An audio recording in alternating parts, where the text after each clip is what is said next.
I was born in Farmington, New Mexico, and my dad worked for Halliburton in our field operations as a mechanic and shop foreman. Typically, we would get transferred every 3 to 4 years because that was the boom-bust cycle at that time. So, started out in Farmington. We moved to Seminole, moved to Seminole, Texas, to Brownfield, Texas, to Artesia, New Mexico, back to Brownfield, then up to Perryton. And I call that home because I went through the last part of junior high and high school there.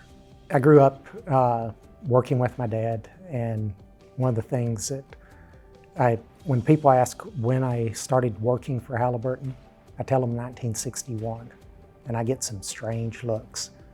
But it just so happened our family doctor was a good friend of my parents, and his nurse was on maternity leave, so my mom filled in for her until she came back.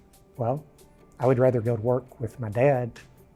Child safety laws, OSHA, child labor laws, none of those really applied much at the time. So as he was working on things, he would break nuts and bolts loose. He'd go start working on something else or another part of the same piece of equipment. And I'd take all the nuts and bolts out, and then he'd come back. So it was this kind of a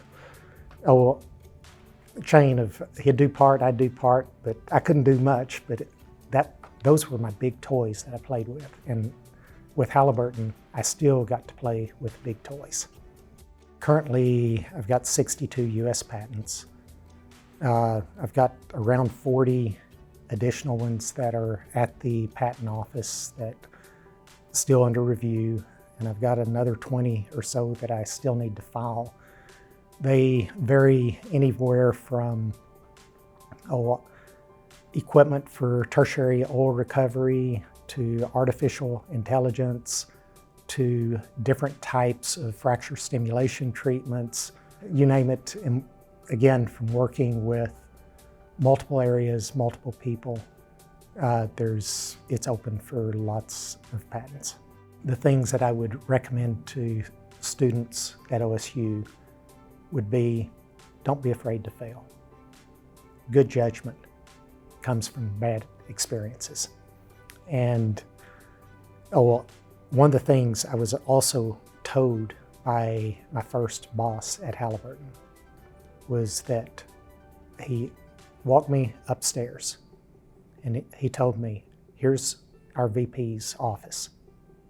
You've got the authority to go in and set up your office in his, take everything out if you're willing to take the consequences.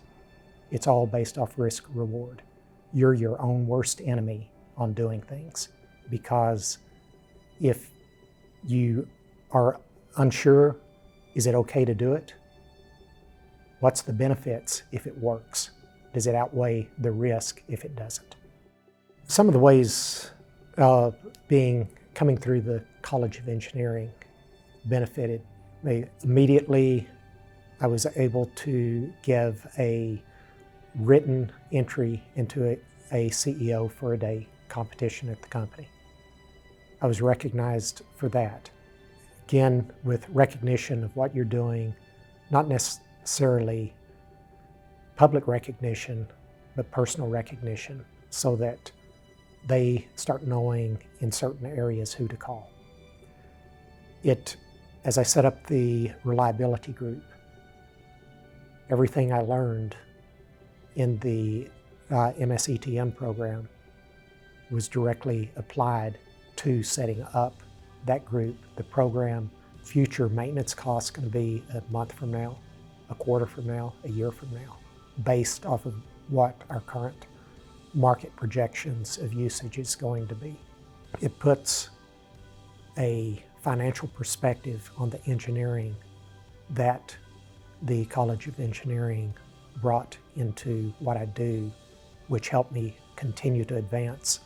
Because you ask any engineer, the challenge is the chase.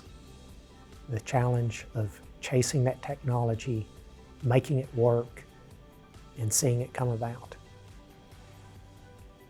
this put the perspective, yeah, there's the challenge. It's gratifying to accomplish it, but does it make financial sense? How deep do you get in until somebody tells you that's not even going to be profitable? You put on another hat besides just your engineering thrill of the chase.